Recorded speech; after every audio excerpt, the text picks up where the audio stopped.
My name is Michael Crawford. I'm the CEO of the Soil CRC. Welcome everybody to today's webinar on developing an eNose or an electronic nose for smelling soil. Just by way of introduction, recognising that we have many attendees today who are coming from all across Australia, indeed internationally, who may not necessarily know too much about the Soil CRC.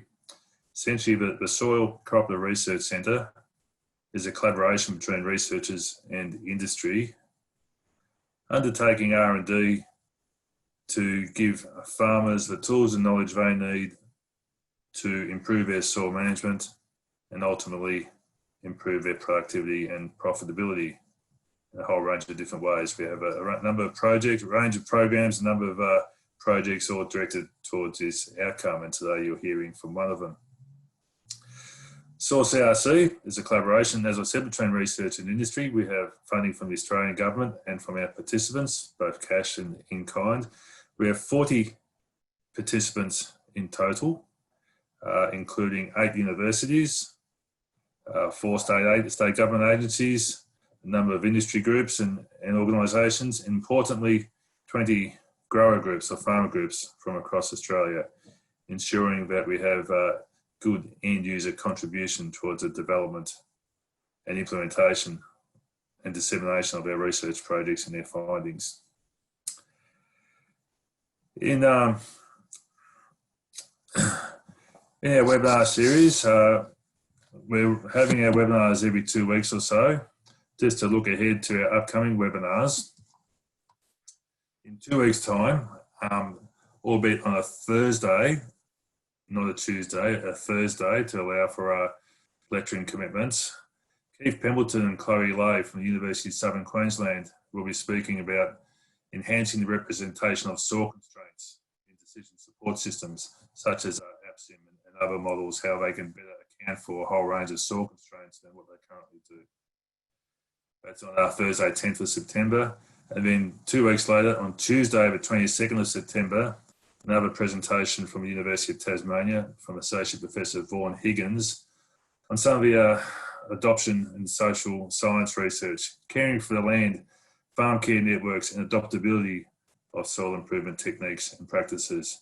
So you can register for those webinars in much the same way as what you've done for this webinar via the Soil CRC website.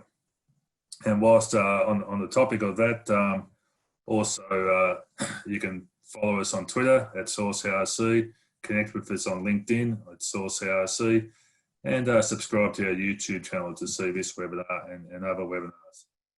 So back to the focus of today. Just a couple of housekeeping issues first. We are recording this, and you will be able to view it later, either yourself or your colleagues. We have a chat function in Zoom that you can use to make comments as you go. We also have a Q&A function. And if you have a question, please place it in the Q&A section, not the chat section.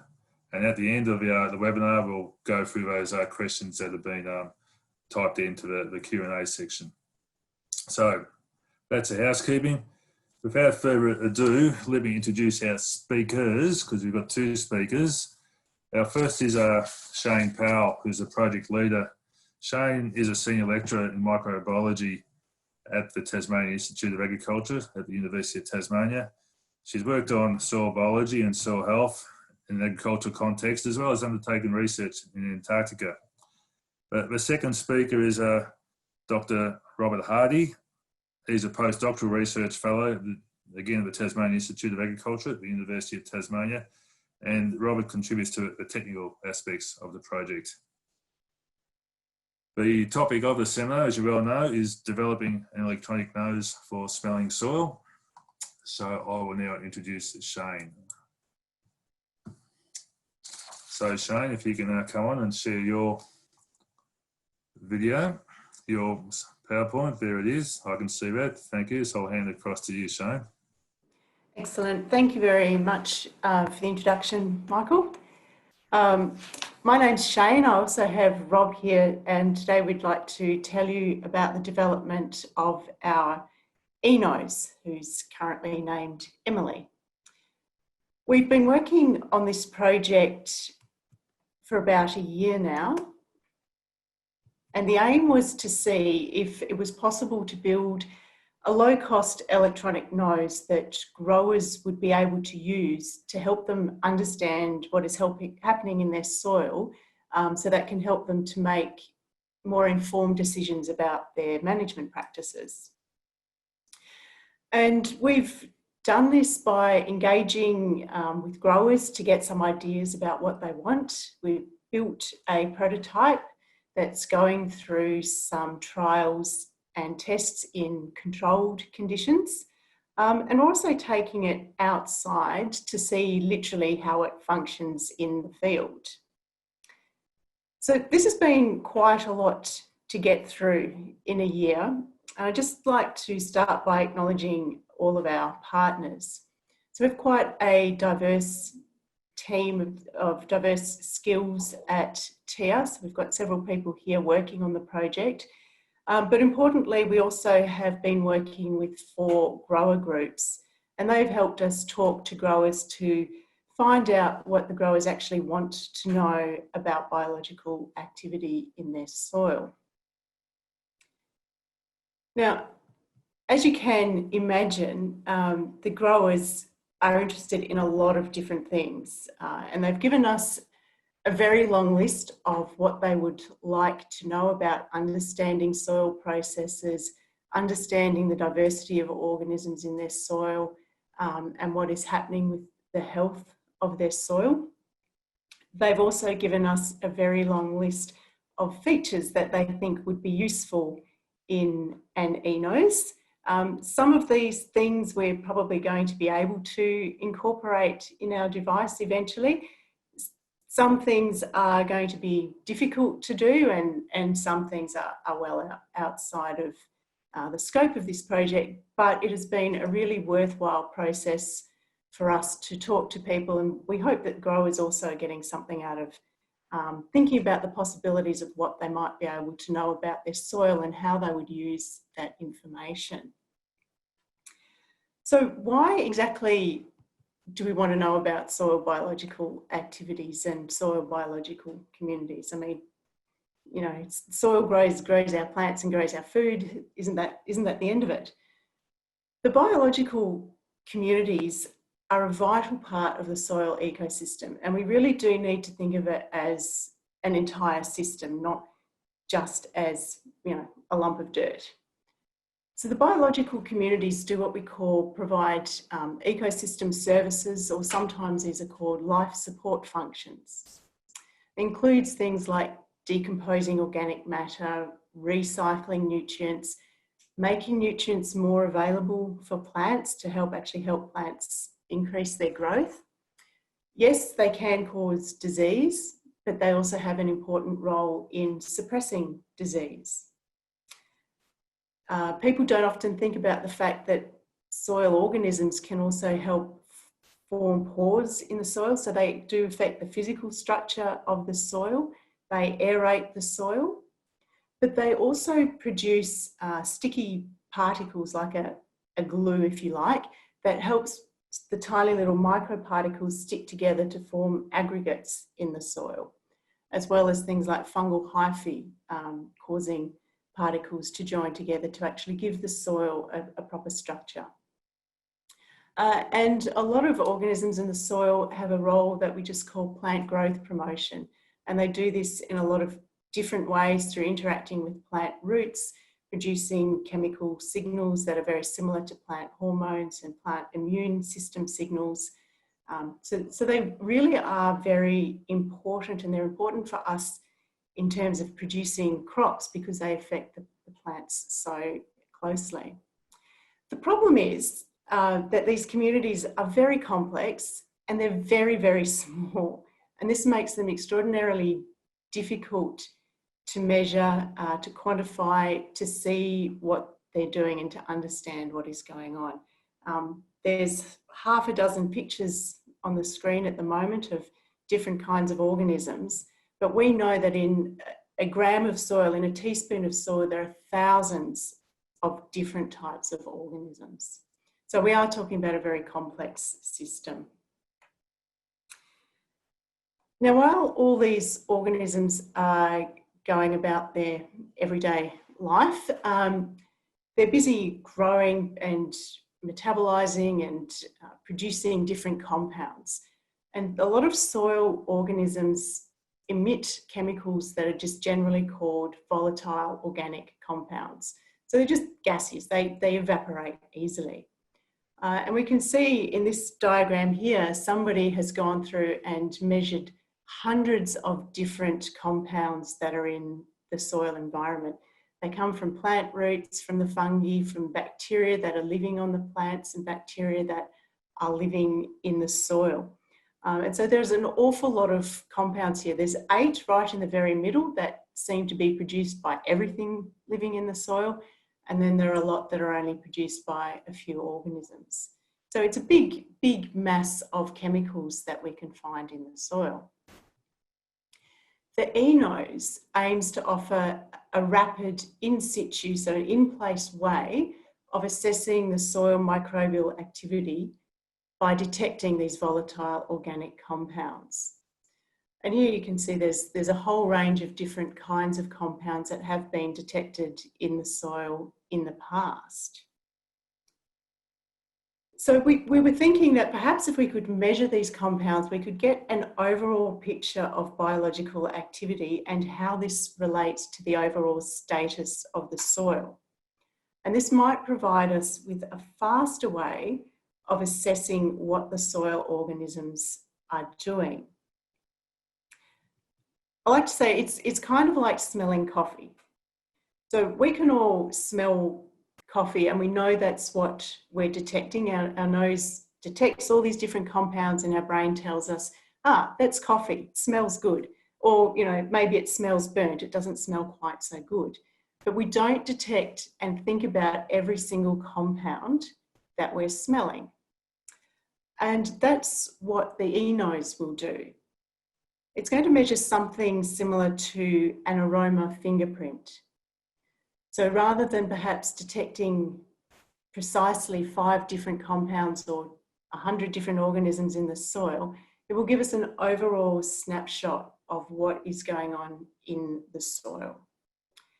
So that's what biological communities are doing in the soil and why we think it's important. I'm going to pass over to Rob now to tell us a little bit more about Emily, the eNose, and how it came to be. Awesome. Thanks, Shane. So this is Emily, and I'll walk you through sort of how she works. So it all starts with your microbes that are in the soil. And as Shane's just told you, these things give off a whole range of volatile organic compounds. And then in order for them to be sensed, they need to make their way up to this gas sensing unit. And this is the reason we think it's mainly about volatile organic compounds that we're sensing, is that these things are the most able set of compounds to migrate their way through the soil into the eNose and therefore be detected. So the soil's full of pores, and this will help the volatiles diffuse throughout the soil. And then the eNose has this vertical tube here, which is filled with some holes to allow the gases to diffuse in. And then they get drawn up this into this central chamber here. And this happens because these sensors that are on here are warm, and this creates a thermal gradient, pulls the gases up out of the soil, and then they get detected by these gas sensors on here, and then they exit through these little holes that you can see at the top, so that you're always drawing in fresh volatiles from the soil and pushing out the waste gas through these gas vents at the top. Now, when you have soil, the environment in the soil is very important to the microbes. So you can't really understand the soil microbiology without having some idea of what's happening within the soil. And that's why we've also put on the eNose, we've got a soil temperature sensor. When the soil gets cold, microbes tend to go to sleep. Once you get below 5 or 6 degrees, the activity of them slows down a lot. And also we know that moisture has a big effect on the soil microbes, and that's why we have a soil moisture sensor put on there as well, so that we can start to assess how the microbes are doing, but also relative to the environment that they're in. You can't expect microbes to do wonderful things if they're in a very environment they find very stressful. For example, it's very, very cold or very, very wet. On the other side over here, you can see some pictures of our eNoses in production. That just gives you an idea of what they look like and shows you we're at the sort of stage that we're at where we can build them in these sort of small batches. And this is where we've come from. So this was the first one. This is Charlie. As you can see, Charlie looks relatively primitive. But this is where we started with some sensors all wired up with little individual wires and soldered together. And Charlie showed us that there was some possibility for this concept to work, but that we really needed a much more reliable tool to start to test where we're going to go with it. And this is when we moved on to Emily, which is what we have now. And you can start to see how it's evolved. We've now got this soil moisture sensor here, and there's a soil temperature sensor at the bottom, and it's looking a lot more like something you could actually go out and pop into a field. There's lots more development left to go, so Emily will become something else. Anyone's got any suggestions for names? It has to begin with an F, because that's how we know which generation we're on. Then all names are always welcome. And now I will show you what the world looks like to Emily. Now this is quite a complicated picture, but the world that we're looking at is very complicated, and we're trying to turn smells into some sort of visual thing that you can interpret. The easiest way to look at that is to start with this pink line here, which is one of the sensors. And what we did in this experiment is we started with some soil in a bucket basically, and slowly dried the soil out. And that's why you can see over time, the soil moisture gets less and less. And in this case, we were using this as a way of stressing the microbes. We know that as the amount of water that's in the soil changes, the stress that the microbes are placed under will change as well. And we wanted to see if the eNose was capable of recording differences in these different stress rates of microbes.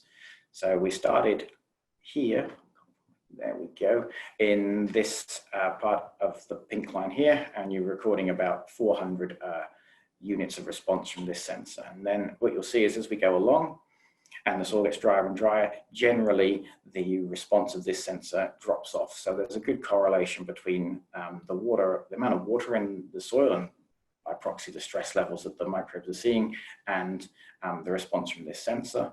And then once the water is added back into the system, this sensor jumps right back up again. So you're starting to show that you've got some sort of correlated response between a stress and what the eNose is seeing. And that's the kind of information we were looking for, because it suggests that we can use this as a monitor for soil microbial health. You see the same picture in lots of the other lines. They're just not as obvious as this pink line. And you may be wondering what this big feature in the middle here is. This was done last summer, and this was one of the days when it got really, really hot. And therefore you can see this big spike in all the sensors. So this suggests, as we well knew, that the environment has an important role on how microbes are as well. So we can see that there's a temperature response as well as a water level response from this graph. And it also gives you an idea of the complexity of the data that we're trying to present.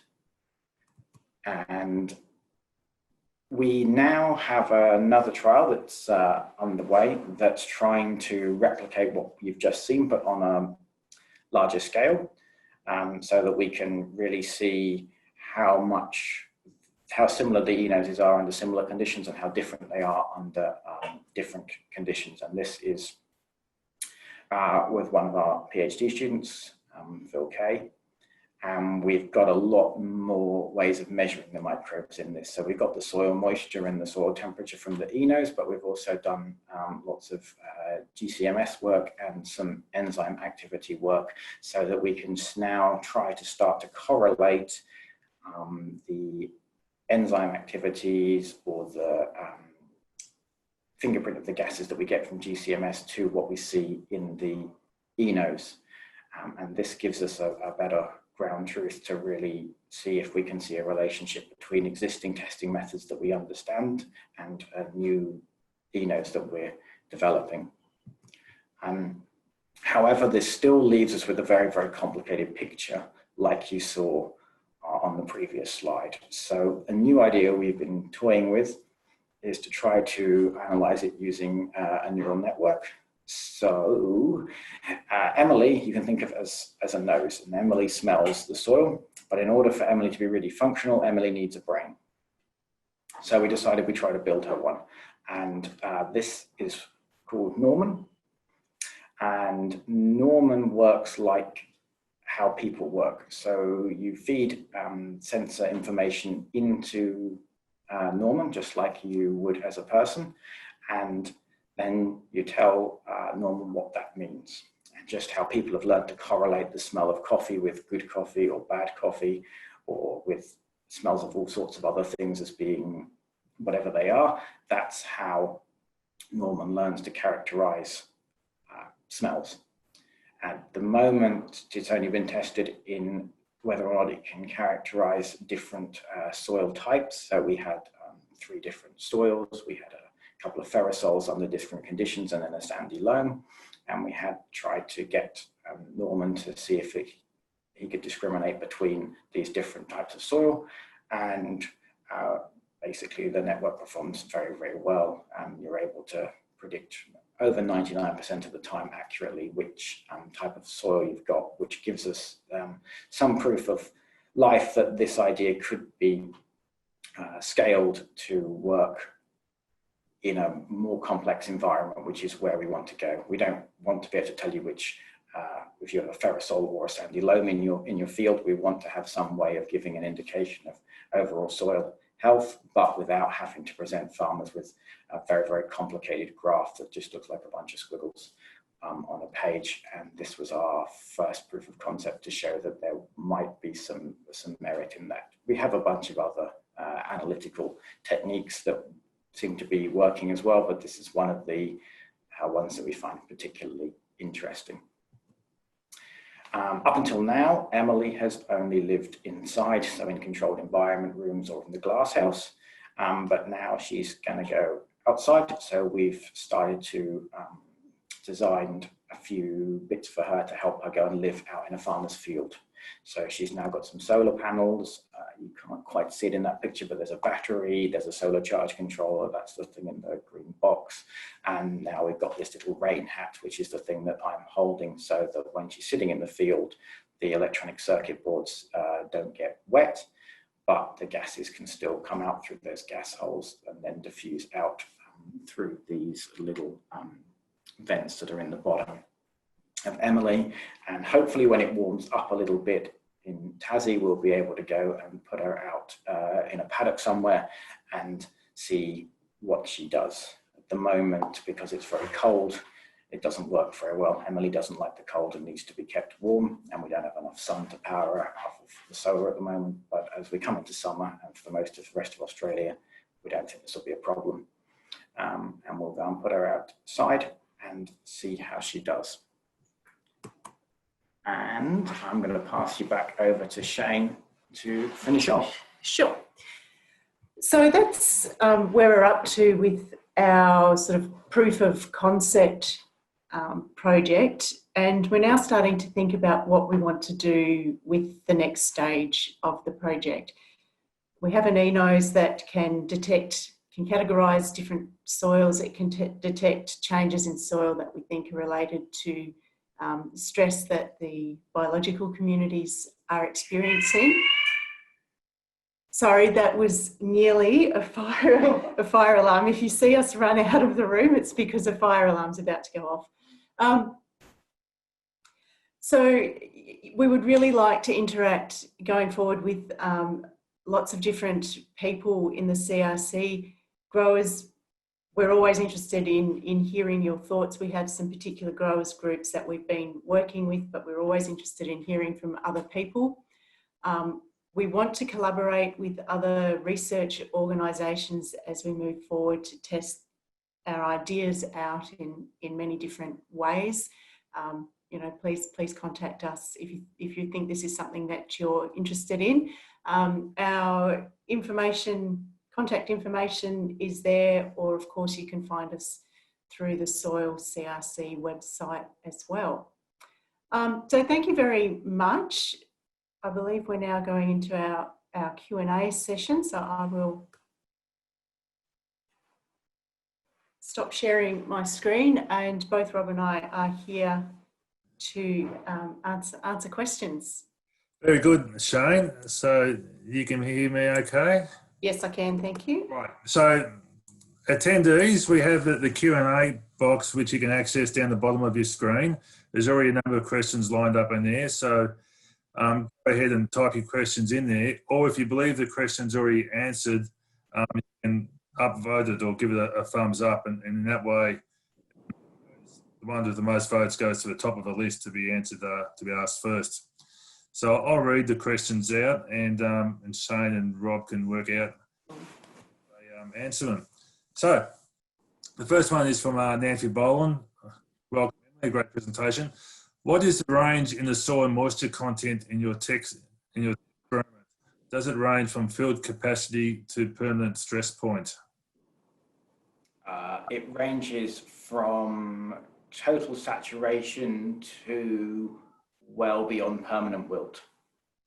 So pretty much everything you could possibly envision would exist in a field system. It's a lot more stressful than you'd hope to find in a farmer's field, and that's what we wanted to see. We wanted to see where the limits of the eNose are and how big a change you see over that whole range.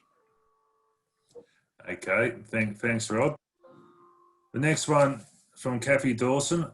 Are you operating VOCs with DNA of microbial communities? So not in this project. The PhD project that's working with us, that's connected to this, is going to be doing a lot of that work. So we're moving towards that. Yes. And the PhD is just commencing, isn't it? He began in 7-8 months ago, something yeah, like that. Yep. So he's been around for 7 or 8 months. Okay. He's been thrown in the deep end. Yes. So we didn't give him an easy ride, but he is doing good. He's making lots of progress. So Very good. We don't give PhDs away. How do you separate, this is from Marianne, how do you separate higher soil microbial activity due to environmental stress from higher soil microbial activity due to improvements in soil health? I guess at the moment we can't. So at the moment, we're not even sure that what we're seeing is higher microbial activity or whether it's just different microbial activity. So at the moment we've built our device, we've tested it out, it can measure some stuff, but we don't know exactly what it's measuring yet. And yes, that's one of the things that we're going to need to be looking at in a bit more detail. Thank you. Bruce has asked, what will be required to calibrate the equipment for different soils across the regions in Australia, i.e. to give marks for whether the soil is in good or bad condition? That's a long way from where we are, but in practical terms, you would probably need to go to a bunch of farms and get some score for how their soil, how the farmer feels their score is. So that's probably the easiest way of doing it, is give them to a bunch of farmers, put them in the ground, let them record information, get the farmers to score their fields in the way that they feel the soil is good or bad. Farmers have a intuitive feel for the variations that exist within their property and all these sorts of things, and then use that in combination with a collection of standardized tests that you would need to run on all the soils, and then you would probably need to feed this through some complex set of analytics. At the moment, we're aiming for a sort of neural net approach that will allow us to bring all this together in a big data way that doesn't end up too clunky and hopefully can live somewhere on the internet. But we don't know exactly how this is going to pan out yet, but that would be sort of where we're going. If you've got any ideas about what sort of benchmarks or ground truth we could use, we would be very interested in hearing them. So have a think. Right, thanks, Rob. Peter Dalhouse has asked, soil gas detectors are common in contaminated site work, e.g. gas clam. The gas levels are sensitive to barometric pressure. Does this apply to Emily? Can Emily detect good gas from bad gas, e.g. contaminants? Without getting into loads of technical stuff, I can follow up in person if that's useful to you, but I can't, it's too much to talk about specifically here, but we do have a barometric pressure sensor in there. So we have air temperature, air pressure, and air humidity. So we have that correlation as well. We have a number of sensors, and these are standard industrial sensors that are designed to pick up gases in single gas environments and essentially look for contamination. In terms of good and bad gas, we're not sure exactly what that looks like, and I don't know if you can define a good gas or a bad gas as such. At the moment, we're more interested in trying to look if we can correlate the gas signals we see to what's happening in the ground, rather than trying to define them as good or bad. We feel that kind of leads us down a rabbit hole. All right, thanks, Rob. And let me say that the questions are coming in faster than you guys are answering them at the moment. So we got about 14 minutes left. We'll see how we go. From Steve, can Emily or Norman tell the difference between anaerobic or aerobic compounds, and tested Emily using a biostimulant to the soil? We haven't tested Emily with biostimulants. We could. If she can tell the difference between anaerobic and aerobic gases, to some extent, yes. So Emily can have a bunch of different sensors put on her. At the moment, we haven't tested all the ones that she can have. She's designed to work with a couple of standardized industrial footprints for sensors.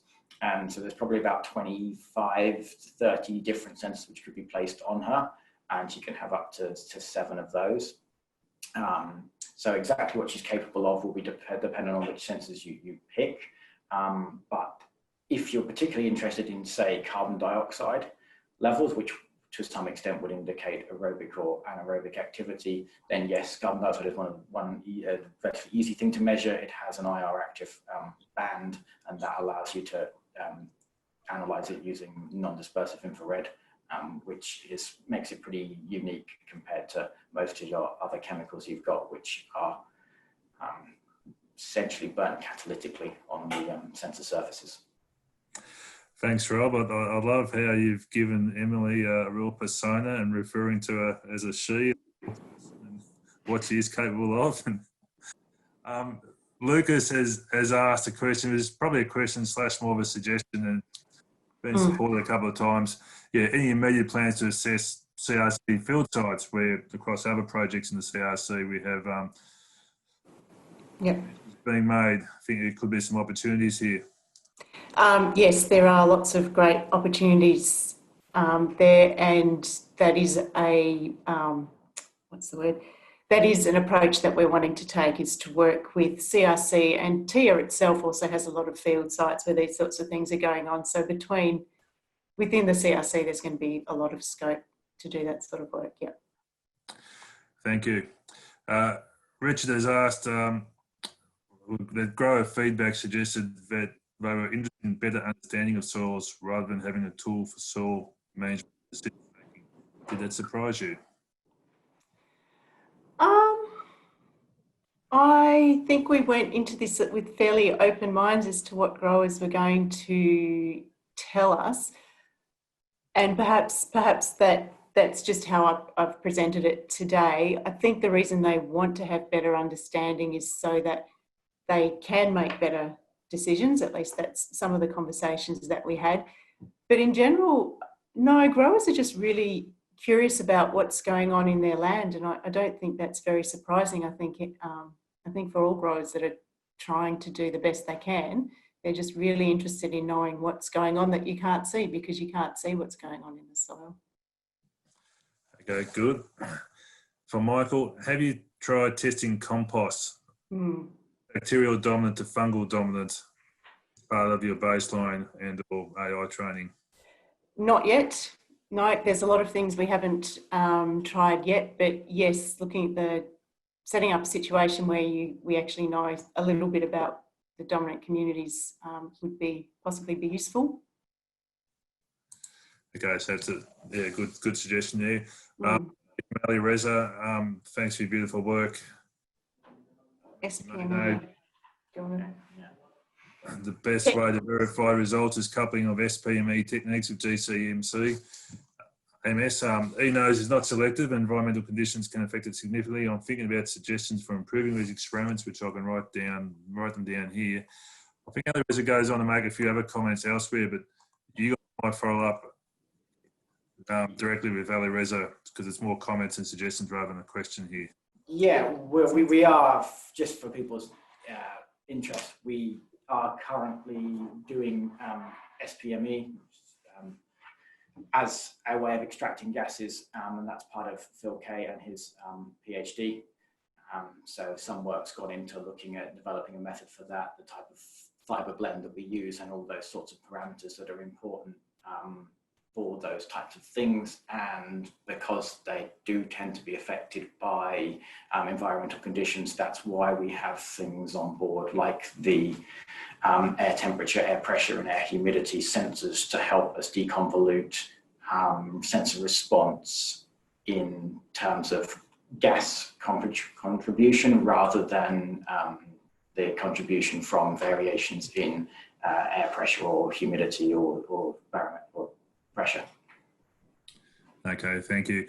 There's a question / comment here from Krishant, and I'm looking to volunteer or be an intern at Soil CRC. Listen, a question like that, I encourage you to contact the CRC directly via our website. Ask us a question there, give us some background, and we'll see what we can who we refer to. Thank you. So moving on. Zhang Yu Liu, this is beautiful work. I got a question about eNose. Is it temperature sensitive? If it all gets flooded, how could eNose tell if stress is caused by water or temperature? So when the eNose does have some temperature dependence, we believe, as in the sensors on it, are affected by temperatures. So the same concentration of gas at varying temperatures would have a different response. It does have temperature sensing capabilities for the environment. It does the soil temperature and the air temperature. And we think that one of the easiest things we can detect is water stress. That's what that graph that I presented is really about, is whether or not there are changes in the gas signals that are given off as the water level changes, and the answer seems to be relatively conclusively yes. Exactly what they mean is beyond the scope of this, but we think we're on the right track. Okay. With the current design, do you have a sense of what volume of soil is being sampled? Yeah. I can try. Not specifically. So we know that we know exactly the area of the probe that goes in and the area of the surface of the soil that's being measured. The thing that makes it difficult to understand is that the amount of soil that's being sampled will be dependent essentially on the 3D structure of the soil. So the more porous soil you have, the more opportunity there is for the volatiles from further away to migrate into the sensing chamber. The more closed, compact and dense structure you have with lack of interconnected pores, much smaller soil volume will be sensed. So that is largely a function, we believe at least, of soil type rather than being any specific exact sort of size. Okay, good. With 5 minutes to go, we might ask that people stop typing questions in here and follow up directly with Shane and Rob, but we'll try and get through this remaining list of questions here. Great work. This is from Mohammed. Do you have clear criteria for classifying different soil types? If you're talking about the neural net approach, no, because that's not how neural nets work. You don't feed them criteria. That's why we're interested in it. You feed them data and the answers, and they train themselves, and that's how they learn, like people do intuitively over time. We do have some other statistical ideas where we are using a sort of criteria based approach, and we have a decision tree based idea as well, which probably would start to feed out into some more clear criteria, but that's not exactly what we're aiming for at the moment. Yeah, good. From Richard, from your program leader, as Norman evolves, is there a capacity to add other gas sensors or indeed other environmental sensors like air pressure, soil humidity, etc.? We have air pressure. And to it, I suppose, soil humidity, if you want to count that as soil moisture, we have that. But yes, you can integrate pretty much whatever you want into the thing. If there's a gas sensor out there that people are particularly interested in, then that is pretty reasonable that can be integrated. And if more environmental monitoring is required, then we could add in lots of other sensors. You could have a light one, for example, so that you knew how much sunlight was being shined on the field, for example. And there's a question that goes on further down about CO2. On the data I've shown you, no, there is no CO2 sensor in there. Yes, we have done ones that do have a CO2 sensor, CO2 special, in that it doesn't burn catalytically very well. It's a very, very reduced state of a gas. So the standard type of sensors that we're using, these mixed metal oxide ones, don't tend to detect it well. But it is IR active and fits very well, works very well with a non-dispersive infrared sensor. If that's something you want to monitor, that's pretty easy. Okay, thank you.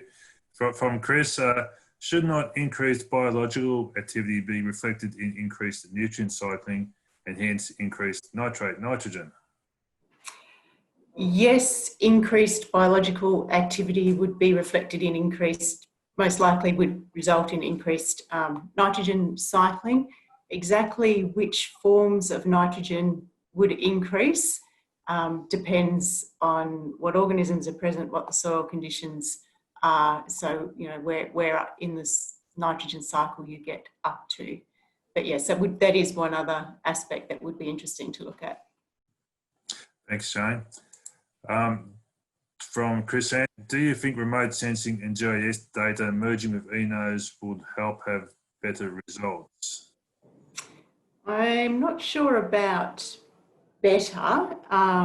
It would certainly add more to the data, or more to the data that somebody could access. How to do that would be a little bit tricky. And probably quite a few steps down the track here. Yes. Yeah. Okay.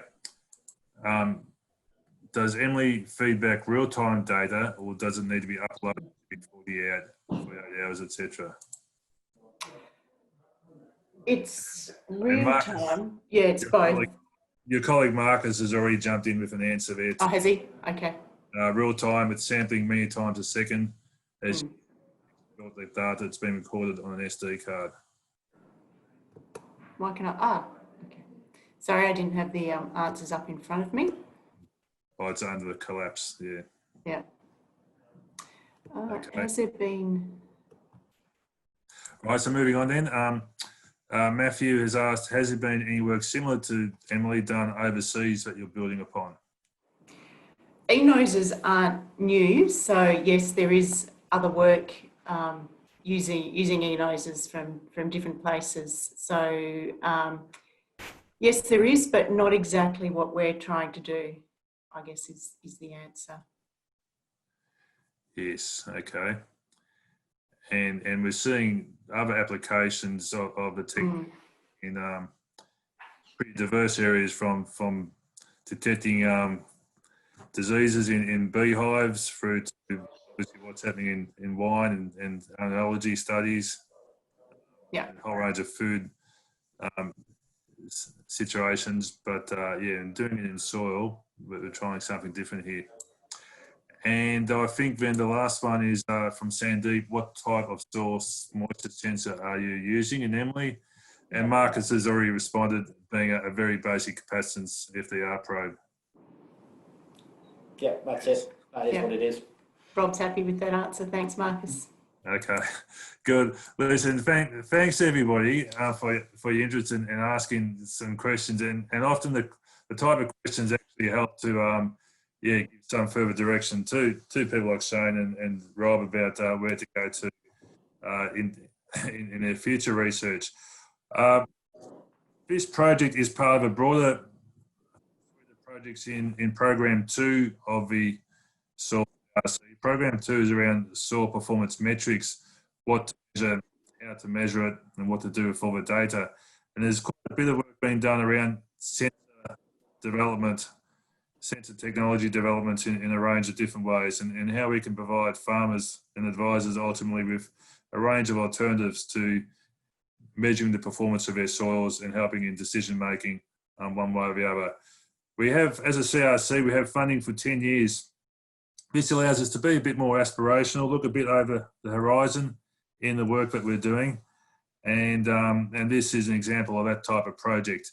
There's a lot of basic development work to be done first before we can take it to market. But that's, yeah, we're looking to put the science into it to understand where the opportunities are. But importantly, right from the start, to get farmer and end user input into how it might be used and how it could assist in decision making. So finishing up, I'd like to thank everybody for their contributions. I'd like to especially thank Shane and Rob for their presentations. Just to remind you of our webinars coming up. If you enjoyed this, have a look at the others there coming up on the screen, which is also details are available on our website. And once again, yes, please go to our website, register for the newsletter.